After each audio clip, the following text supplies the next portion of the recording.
پیدائش نہیں ہے، 8 ربیع الاول کو آپ صلی اللہ علیہ وسلم دنیا میں تشریف لائے، اللہ اللہ، اور آپ کو دودھ پلانے کے لیے اللہ اللہ سیدہ حلیمہ سعدیہ اپنے ہمراہ لے گئے۔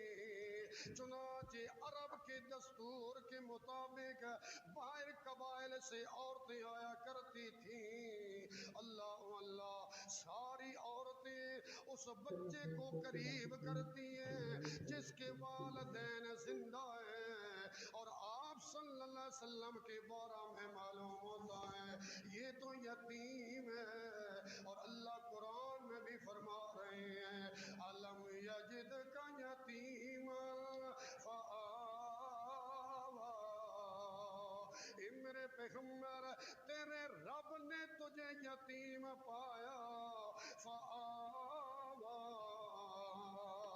اللہ نے تجھے ٹھکانہ دیا، سبحان اللہ، اللہ نے تجھے ٹھکانہ دیا، اور اتنا اپنی رحمت کی گود میں ٹھکانہ دیا، اللہ نے آپ کو خاتم النبیین بنا دیا، سبحان اللہ۔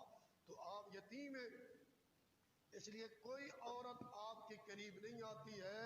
آخر ساری عورتیں بچوں کو لے کے روانہ ہوئی، صرف آپ صلی اللہ علیہ وسلم بچ گئے۔ حضرت حلیمہ نے میرے پیغمبر کو گود میں لیا، اللہ اللہ، اور حضرت حلیمہ سعدیہ نے جب میرے پیغمبر کو گود میں لیا، حلیمہ پہ اللہ کی طرف سے رحمت برسنے لگی، اللہ اللہ۔ اور سیرت والوں لکھا ہے کہ جب حلیمہ آ رہی تھی نا، اللہ اللہ، سب سے پیچھے تھی، کمزور رفتار والی اس کی اونٹنی تھی، اور جب واپس جا رہی ہے میرے نبی کو جب اونٹنی پہ سوار کیا تو سب سے اول نمبر لے گئی۔ عورتیں کہنے لگی حلیمہ سواری تو نہیں بدلی مکہ سے، حلیمہ کہنے لگی سواری نہیں بدلی ہے، آج سوار بدل گیا ہے، سبحان اللہ۔ بخاری شریف میں حدیث موجود ہے، حضرت ابو طلحہ رضی اللہ تعالی عنہ کا گھوڑا تھا نا، حدیث میں تھا کان یقطف، قطف کہتے ہیں چھوٹے چھوٹے قدم رکھنا، بیچارہ بڑا سست رفتار تھا، اللہ اللہ۔ اور مدینہ میں شور برپا ہو گیا، ایسا محسوس ہوا باہر سے کوئی بندہ حملہ کر رہا ہے۔ سارے مدینہ والے جب باہر نکلے، سامنے دیکھتے ہیں اللہ کے نبی ابو طلحہ کے گھوڑے پہ سوار ہو کے واپس تشریف لا رہے ہیں، اور اگلا جملہ آپ نے فرمایا لم تراؤ لم تراؤ، مدینہ والوں گھبراؤ نہیں، ڈرنے کی ضرورت نہیں، میں نے سارے اطراف میں دیکھا ہے کوئی دشمن نظر نہیں آیا۔ لوگ حیران ہو کے کہنے لگے اللہ کی نبی اتنے سست رفتار گھوڑے پہ اتنا آپ نے کیسا تیزی سے چکر لگا لیا؟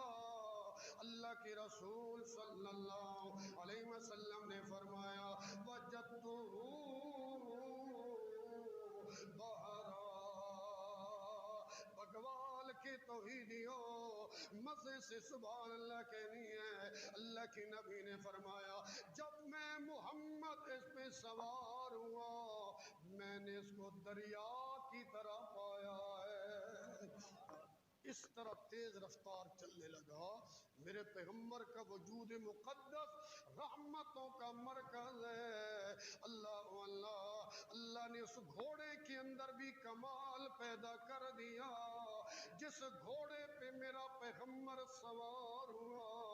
ایک اور میرے ذہن میں جملہ آیا، پھر مزے سے سبحان اللہ کہنی ہے، جس گھوڑے پہ نبی سوار ہو جائے وہ گھوڑا بڑی شان والا، اور ابو طلحہ کہتے ہیں میں نے بڑے بڑے میدانوں میں اس گھوڑے کو دوڑایا، جب جہادی مشقیں ہوا کرتی تھی میں اس گھوڑے کو میدان میں لاتا تھا، فَكَانَ بَعْدُ لَا يُسْبَقُ، اللہ کی نبی کے سوار ہو جانے کے بعد یہ گھوڑا کبھی پیچھے نہ رہا، ہمیشہ اول نمبر لیتا تھا، اللہ اللہ۔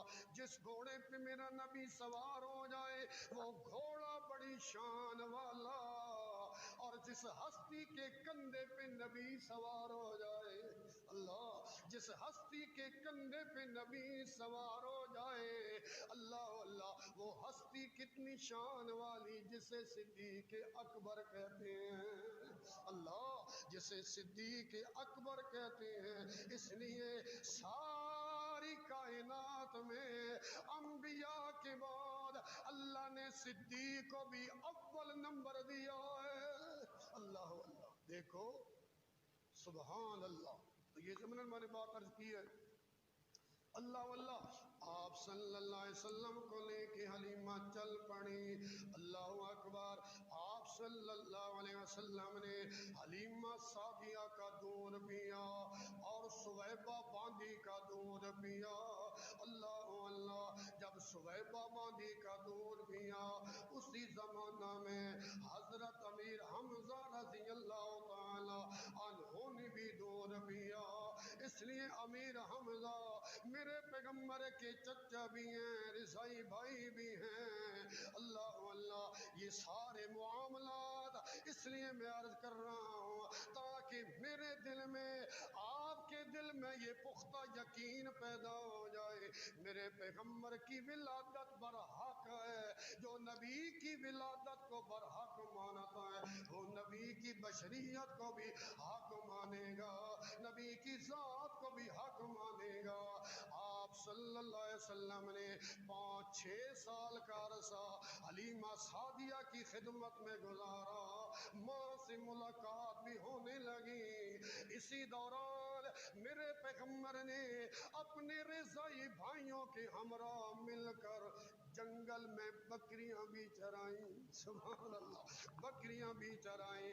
اس لیے حضرت جابر رضی اللہ تعالی عنہ فرماتے ہیں، اور بخاری شریف میں بھی حضرت ابو ہریرہ رضی اللہ تعالی عنہ سے روایت موجود ہے، آپ صلی اللہ علیہ وسلم جنگل میں بکریاں چرا رہے ہیں، اللہ بکریاں چرا رہے ہیں، اور آپ نے صحابہ کرام سے فرمایا پیلو کا پھل چننے والوں سیاہ رنگ کا پھل چنو، یہ بڑا میٹھا اور لذیذ ہوتا ہے، اللہ اللہ۔ اصحاب محمد عرض کرنے اللہ کی نبی حال رأیت غنما، کیا آپ نے بکریاں بھی چرائی ہیں؟ اللہ، کیونکہ یہ پیلو کے پھل تو بکریاں چرانے والے جنگل میں کھاتے ہیں۔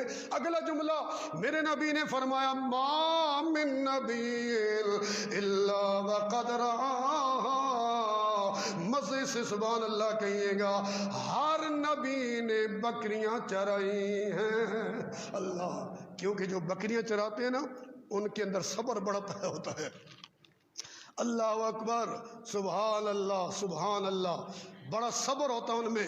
تو آپ نے فرمایا کہ ہر نبی نے بکریاں چرائی ہیں، اور میں نے مکہ والوں کی بکریاں چرائی ہیں اور اجرت پہ چرائی ہیں، سبحان اللہ۔ اس لیے علماء لکھتے ہیں کہ کسب کرنا، کمائی کرنا یہ نبوت کی شان کے خلاف نہیں ہے، جو چیزیں نبوت کی شان کے خلاف تھی اللہ نے اپنے نبی کو، ہر نبی کو محفوظ رکھا ہے۔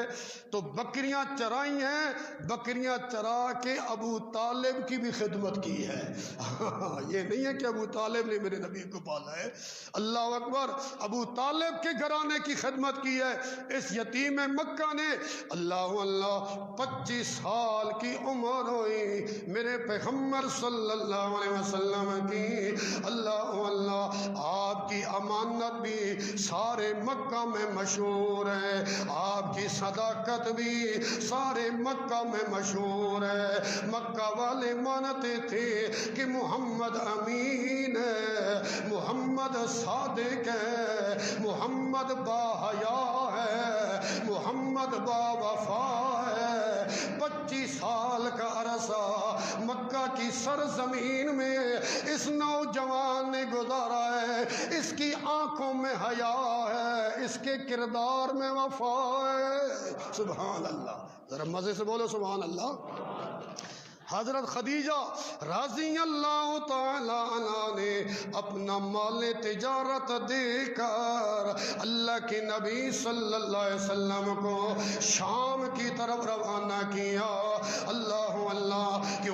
مکہ میں مشہور تھا، جب محمد تجارت کے لیے جاتا ہے تو نفع لے کے آتا ہے۔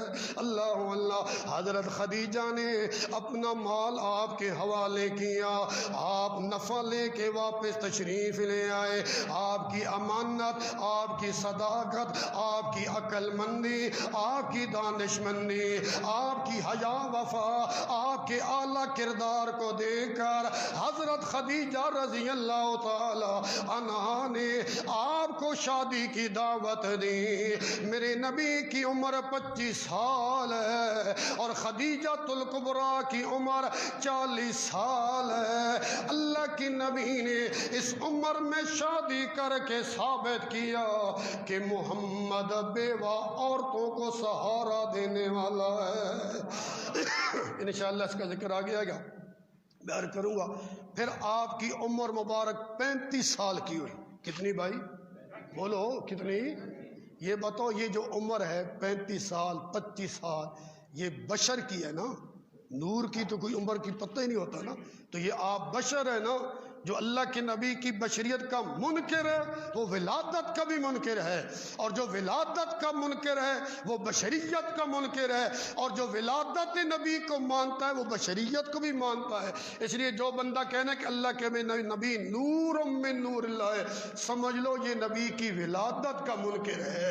اللہ اللہ، 35 سال کی عمر ہوئی میرے پیغمبر کی، سب بولو صلی اللہ علیہ وسلم، مزے سے بولو صلی اللہ علیہ وسلم، رحمت عالم ہادی عالم صلی اللہ علیہ وسلم، مزے سے بولو صلی اللہ علیہ وسلم، رحمت عالم ہادی عالم صلی اللہ علیہ وسلم، عدل مفخم شرف مجسم صلی اللہ علیہ وسلم، صلی اللہ علیہ وسلم۔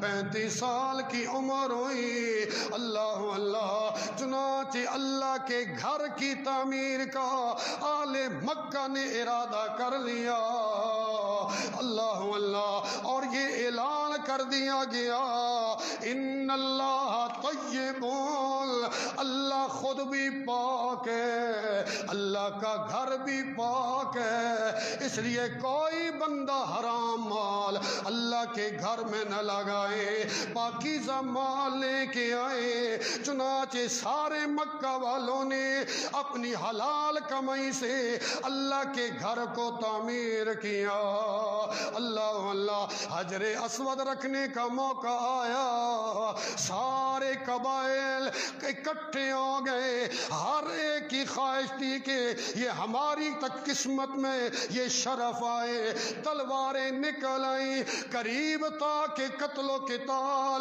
اور انسانیت کا خون بہا دیا جاتا، اللہ اللہ۔ ان کا معمر رسید آدمی ابو امیہ کہنے لگا میرا فیصلہ مانو، کل صبح سویرے جو بندہ حرم میں آئے، جو وہ فیصلہ کرے اس کے فیصلے کو منظور کر دیں گے۔ چنانچہ سارے قبائل اس فیصلے پہ آمادہ ہو گئے۔ صبح سویرے کا ٹائم اللہ اللہ شروع ہوا، سارے قبائل کے بندے آئے، ہر ایک کی خواہش تھی کہ ہمارا بندہ اللہ کے گھر میں حرم میں اول نمبر پہ پہنچے، اللہ اللہ۔ جب سارے قبائل کے لوگ آتے ہیں، دیکھتے ہیں کہ سامنے آمنہ کا لال کھڑا ہے، اللہ۔ آپ صلی اللہ علیہ وسلم نے فرمایا اے اللہ اللہ، چنانچہ اس فیصلہ کے مطابق آپ کو حکم بنایا گیا، آپ کو فیصل بنایا گیا، آپ کو جج بنایا گیا۔ آپ صلی اللہ علیہ وسلم نے فرمایا ایک چادر زمین پہ بچھاؤ، چادر بچھا دی گئی۔ میرے نبی نے فرمایا حجر اسود کو درمیان میں رکھ دو، رکھ دیا گیا۔ آپ نے فرمایا سارے قبائل کے سردار چادر کو کناروں سے پکڑی، سب نے پکڑ لیا۔ آپ نے فرمایا چادر کو اٹھاؤ، اٹھا لیا گیا۔ حجر اسود جب اپنے مقام کے قریب آیا، میرے پیغمبر نے اپنے پاک مبارک طیب ہاتھوں کے ذریعہ، اللہ بھی طیب ہے، اس کا گھر بھی طیب ہے، اور طیب محمد نے طیب ہاتھوں کے ذریعہ طیب پتھر کو نصب کر دیا۔ اس لیے شاعر کہنے لگا جب اللہ کی نبی صلی اللہ علیہ وسلم تشریف لائے، اذ جاء قالوا كلهم رزینا، اذ جاء قالوا كلهم رزینا لوضعه محمد الامین۔ جب اللہ کی نبی تشریف لائے سب کہنے لگے رزینا رزینا، سب مزے سے بولو رزینا رزینا، ہم راضی ہو گئے، محمد امین کی ذات پہ راضی ہیں، اس کے فیصلے پہ راضی ہیں، لوضعه محمد الامین۔ اللہ کی نبی نے حجر اسود کو اپنے مقام پہ رکھ دیا، اور انسانیت کا خون جو حرم کی سرزمین میں گرنے والا تھا، میرے نبی نے اعلیٰ دانش مندی کے ذریعہ، عقل مندی کے ذریعہ اس کو محفوظ فرمایا۔ اور اللہ بتا رہے تھے او کائنات والو، یہی محمد تو انسانیت کا محافظ بننے والا ہے۔ اللہ، آپ باب الدیات پڑھے نا، تو میرے نبی نے فرمایا کہ ایک انگلی کوئی کاٹے نا، اس کی دیت 10 اونٹ ہے۔ کتنی ہے؟ بولو 10 اونٹ۔ یہ 10 انگلیاں نا 100 اونٹ ہیں، جو ساری انگلیاں کسی کی ہاتھ کے کاٹے، اللہ میرے نبی نے فرمایا جو کسی کا دانت توڑے 5 اونٹ دیت دے۔ اللہ کے نبی نے ثابت کیا ہے کہ محمد مصطفیٰ انسانیت کے ناخنوں کی بھی حفاظت کرنے والا ہے، دانت کی حفاظت کرنے والا ہے۔ آپ باب دیات پڑھیں نا، اگر دیت کا یہ نظام جاری ہو جائے، 1 اونٹ کی قیمت آپ لگائیں، چلو 2 لاکھ ہوگی، تو 10 اونٹ کی قیمت 10 دونے 20 لاکھ، 1 انگلی کی قیمت 20 لاکھ ہے۔ مسلمانوں، میرا نبی اس لیے آیا ہے کہ انسانیت جو گر چکی تھی اپنے مقام سے، تباہ و برباد ہو چکی تھی، اور انسان کو انسان نہیں سمجھا جاتا تھا، میرے نبی آئے، انسان کو انسان کا مقام دیا، ماں کو ماں کا مقام دیا، بیٹی کو بیٹی کا مقام دیا، بھائی کو بھائی کا مقام دیا، ہر ایک کو اپنا مقام دیا ہے۔ اور وہ عورت جس کو معاشرہ میں انتہائی ذلت کی نگاہ سے دیکھا جاتا تھا، میرے نبی آئے، اللہ کے نبی نے اتنی عزت عطا فرمائی، میرے نبی نے فرمایا الجنت تحت اقدام الامہات، جس نے جنت لینی ہے ماں کے قدموں کا غلام بن جا، اللہ تجھے جنت عطا فرمائے گا۔ سبحان اللہ، کتنی بڑی عزت دی ہے، یہ اور کسی مذہب میں نہیں ہے جتنی عزت انسانیت کو میرے نبی صلی اللہ علیہ وسلم نے عطا فرمائی ہے۔ پھر آپ صلی اللہ علیہ وسلم کی عمر مبارک 40 سال کی ہوئی، سب کو سبحان اللہ۔ اللہ 40 سال تک مکہ کے لوگ میرے نبی کو کیا مانتے تھے؟ امین، جزاک اللہ، اور صادق، با حیا، با وفا، اللہ، اور آپ پہ اعتماد کرتے تھے۔ 40 سال کے بعد یہ سارا سلسلہ ولادت محمد مصطفیٰ کا چلتا رہا، اللہ اکبر۔ اور حضرت مولانا حسین نیلوی شاہ صاحب رحمۃ اللہ علیہ، محمد حسین شاہ نیلوی جو آپ کے نیلا قلعہ کا تھے، انہوں نے لکھا ہے کہ نبی کی 2 ولادتیں ہیں، ایک ولادت جسمانی ہے اور ایک ولادت روحانی ہے۔ اللہ ولادت جسمانی کا کوئی بندہ منکر نہ بنا۔